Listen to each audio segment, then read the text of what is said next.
মহামারীর পরে আসবে সানাওয়াতুজ জালাজিল, ভূমিকম্পের বছরগুলো।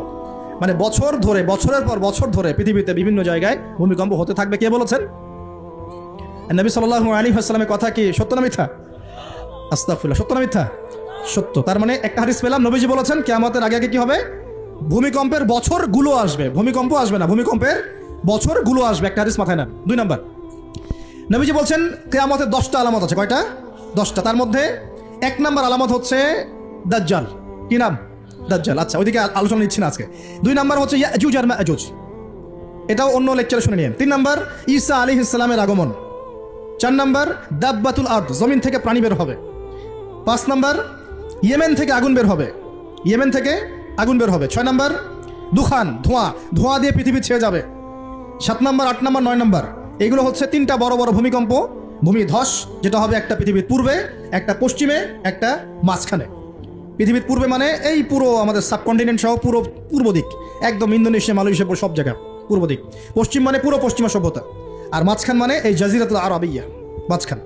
এই 3টা ভূমিকম্প হবে পৃথিবীতে, এখনো আসা বাকি আছে। বড় বড়, এগুলোতে ভূমি কাঁপবে না, ভূমি ধসে যাবে। কি হবে? নবীর কথা কি ভুল হবে?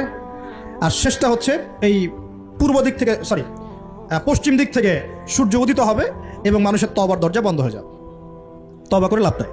এই 10টা বড় বড় মধ্যে 3টা পেয়েছেন ভূমিকম্প। তাহলে পেলাম যে ভূমিকম্পের বছরগুলো আসবে। আরও পেলাম কি বড় বড় 3টা হবে, পূর্বে একটা, পশ্চিমে একটা, মাঝখানে একটা। আর কোন পাপের কারণে হবে সেটা কিন্তু অন্য আয়াতগুলোতে আমরা দেখলাম।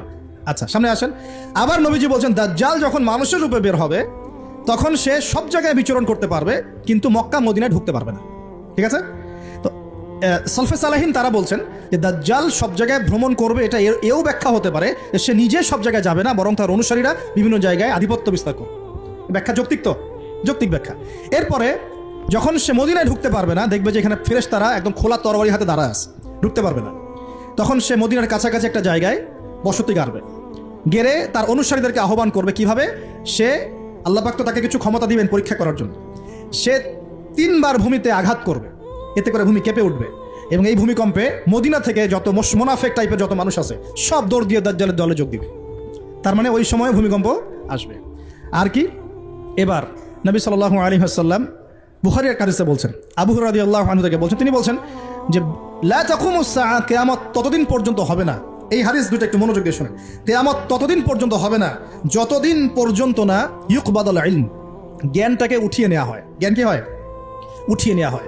নবী আরো বলছেন ইউকবাদুল ইলম ওয়া তাকফুরুজ জালাজিল, এবং বেশি বেশি ভূমিকম্প না হচ্ছে। 2 নম্বর কি?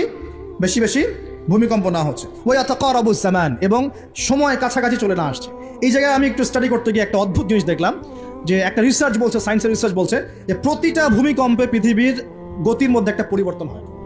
প্রতিটা ভূমিকম্পে পৃথিবীর গতির মধ্যে একটু একটু পরিবর্তন হয় এবং সময় সংক্ষিপ্ত হয়ে আসে। সময় কি হয়? সংক্ষিপ্ত হয়ে আসে। পৃথিবীর ভিতরে আছে, নিচে আছে কিন্তু আগুন, কি আছে? আগুনের স্তর আছে। একদম নিচে একটা ইনার কোর মানে একটা জায়গা আছে, ইনার কোর বলে। এখন সাম্প্রতিক গবেষণা বলছে যে ইনার কোর আগে যেদিকে ঘুরতো এখন তার বিপরীত দিকে ঘোরা শুরু করেছে। আল্লাহু আকবার। তাহলে এগুলো মিলে যাচ্ছে না? ভূমিকম্পের সাথে পৃথিবীর ঘূর্ণন সম্পৃক্ত এবং জামান, সময়টাও সম্পৃক্ত। তো নবী যেটাই বলছেন যে ওয়া তাকফুরুজ জালাজিল, বেশি বেশি ভূমিকম্প হবে, ওয়া ইয়াতাকারাবাজ জামান, এবং সময় কাছাকাছি চলে আসবে। অন্য হাদিসে আসছে বছর যাবে মাসের মতো, মাস যাবে সপ্তাহের মতো, সপ্তাহ যাবে দিনের মতো। তিনি আরও বলছেন ওয়ায়ুজহারুল ফিতান, এবং সমস্ত রকম ফিতনা ফাসাদ দেখা যাবে, দেখা যাচ্ছে না?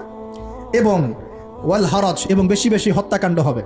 সাহাবীরা বলছেন যে ওয়ামাল হারাজ ইয়া রাসূলুল্লাহ, হারাজটা কি ইয়া রাসূলুল্লাহ? তিনি বলছেন আল কতল, হত্যা, হত্যা, গণহত্যা, এগুলো হচ্ছে হারাজ। এবং তোমাদের ধন সম্পদ বাড়তে থাকবে, ফায়াফিদু, ধন সম্পদ উপচে পড়বে। এখানেও পেলাম যে ভূমিকম্প কিয়ামতের অন্যতম কি আলামত। আরেকটা হাদিসে নবীজি বলছেন, আর 2টো হাদিস বাকি আছে আজকের মতো। নবীজি বলছেন, এই হাদিসটা আসছে ইবনে মাজাহ, এটার হাদিস নাম্বার 4020 নম্বর হাদিস। নবীজি বলছেন যে লা ইয়াশরাবান্না নাস মিন উম্মতি আল খামর, আমার উম্মতের, ভালো করে শোনেন যুবকরা, ভালো করে শোনো, আমার উম্মতের মানুষ, এক শ্রেণীর মানুষ মাদক দ্রব্য পান করবে। কি পান করবে? নবীজি বলছেন আমার উম্মতের একটা অংশের মানুষ মাদক দ্রব্য পান করবে, ওয়া ইউসাম্মুনাহা বিগাইরি ইসমিহা, কিন্তু মাদক দ্রব্যের নাম পরিবর্তন করে অন্য নাম দেয়া শুরু করবে। বুঝতে পারলাম? এখন কে বলে মাদক? আমরা বলি এখন হুইস্কি, রাম, আর কি ভাই, ইয়াবা, হ্যাঁ, কত নাম বের হয়েছে। এটা আরো অ্যামেজিং। নবীজি বলছেন ওই মানুষগুলো যারা মাদকদ্রব্য পান করে নাম ভিন্ন দিবে, তাদের কানের পাশে বাদ্যযন্ত্র বাজবে, এখন কানের পাশে বাদ্যযন্ত্র বাজে কিভাবে? তোমার ব্লুটুথ আর ইয়ারফোন দিয়ে। বুঝতে পারো নাই মনে হয়? এইভাবে শব্দ আসলো কিভাবে হাদিসের মধ্যে? নবীজি এভাবে শব্দ প্রয়োগ করলেন কেন? যে ওয়ায়ুযাফু আলা রুউসিহিম বিল মাআজিফ, তাদের মাথার পাশে কানের পাশে বাদ্যযন্ত্র কেমন করে বাজবে? তোমার কানের ভিতরে ঢুকানো আছে বাদ্যযন্ত্র, আছে না? এই যে এটা এই জামানার সাথে সম্পৃক্ত। ওয়াল মুগান্নিয়াত মানে হচ্ছে ওই গায়িকা নর্তকী, এবং তারা গায়িকা নর্তকীদেরকে নিয়ে সময় কাটাবে। আল্লাহ পাক তাদেরকে শাস্তি দিবেন কিভাবে? ইয়াখসিফুল্লাহু বিহিমুল আরদা, নাউযুবিল্লাহ। আল্লাহ পাক ওই মানুষগুলোকে সহ জমিনটাকে ধসিয়ে দিবেন একেবারে। কি পাপের কারণে? মাদক দ্রব্য খাওয়া এবং তার নাম ভিন্ন করে হালাল করে খাওয়া। আস্তাগফিরুল্লাহ। 2 নম্বর হচ্ছে বাদ্যযন্ত্র, কে? কানের পাশে বাদ্যযন্ত্র প্লে করা। আর মুগান্নিয়াত মানে হচ্ছে নর্তকী গায়িকাদেরকে নাচানো। আল্লাহ পাক একটা শাস্তি দিবেন, ওদেরকে সহ ভূমি ধসিয়ে দিবেন। আরেকটা শাস্তি আছে, ওয়াজআলুল্লাহু মিনহুমুল কিরাদাতা ওয়াল খানাজির, আল্লাহ রাব্বুল আলামিন ওই মানুষগুলোকে বানর আর শুয়োর বানিয়ে দিবে। নাউযুবিল্লাহ। এগুলো কি মিথ্যা না সত্য?